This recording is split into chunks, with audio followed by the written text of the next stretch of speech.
Graceful amber window.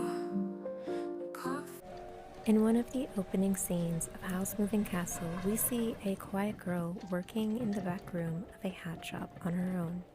We hear the chatter of ladies in the shop gossiping about the mysterious Howl Pendragon, and we see the train outside showing an active town.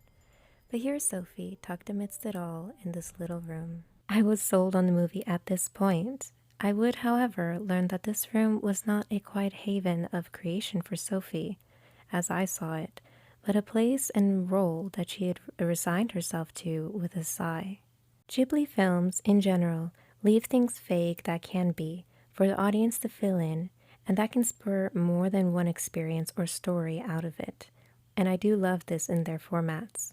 However, Jones's storytelling is rich in her details and world building, which I also love. So while in the movie we see Sophie is discontent while accepting this life in the movie, the book goes into much more detail into why and how she is in this position. Sophie is the oldest of three girls, and in this world, the dynamics are that the youngest get the most prestigious roles, like studying magic, and the roles become less so as we go up the order up to the oldest. In the book, this is explored quite well. Sophie's two younger sisters are assigned to the youngest studies magic as an apprentice, and the other is assigned to work at the bakery, as we see in the film, in hopes of meeting a rich husband. But the two sisters take fate into their own hands, and they swap places because they are interested in each other's positions. And in the book, this is done so that the one who knows magic disguises themselves so it's not apparent right off the bat. And Sophie would later discover this when she goes to visit her sister at the bakery and realize it is in fact her other sister. But in the book, Sophie accepts the society's rules and decides her life is decided, and being born first means that she's not very remarkable.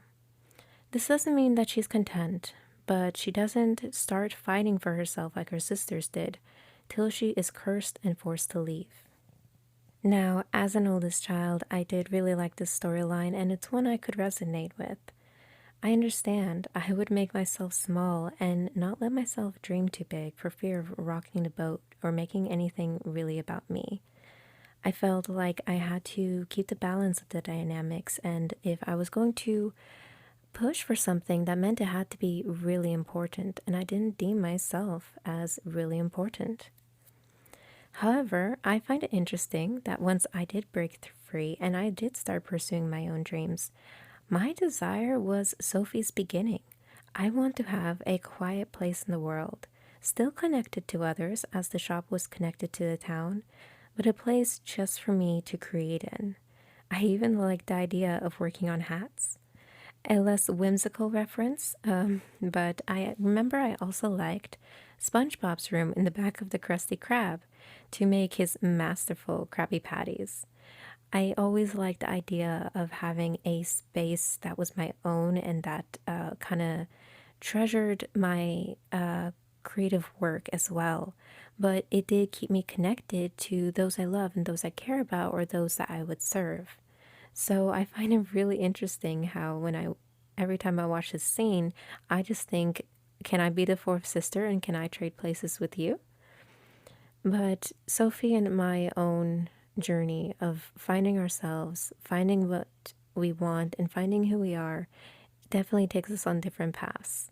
And I thought it would be interesting to also note how, at least in my realm of the fiber arts, I suppose as well as drawing, but particularly the fiber arts, I've seen so much interest in creating things themed after Ghibli. There is such a pull of Ghibli that fuses well with the fiber arts community, whether it's a Totoro plushie or little soot sprites or a Howl's jacket as a cardigan. So many of us feel pulled to bring the magic of those films into our life through our own creative work. And I think that's a beautiful extension of the art of Miyazaki and all those who worked on those films. Because I do think I definitely fall into that category myself, and I actually really want to pull out even more from the films. I want to pull out those quiet spaces that the characters have, Kiki's upper room that she has, or here Sophie's hat room where she can create and work for the business, even though this, in her case, it's not what she wanted, and it wasn't really, didn't feel really hers, where maybe I would feel my contributions of my hat creations would make it mine. So that's just kind of different, but I feel like I want to pull out that safe space that I see in the Ghibli movies and bring that into my world as well, to continue creating and probably making my own Ghibli inspired pieces in the future as well. So, in a way, I have that space for now, but it's not fully my own yet. But I thought I would utilize it, my desk space here, just like Sophie has her desk, and clipping in between her and myself working on a hat. Here I am crocheting a hat, but it is my first fully done sun hat. So I was uh, quite proud of it. And as I kept working on it, I kept thinking of Sophie. So that was the inspiration for doing this, but also the space is kind of temporary and it's not fully my own. So that endeavor is still something I will keep working towards in creating my own space in order to create in. And admittedly, it is a want, it is a dream, and I acknowledge it as such. But I also learned, just like Sophie, it is okay to dream and it is okay to pursue those dreams. And I think I've definitely learned from that.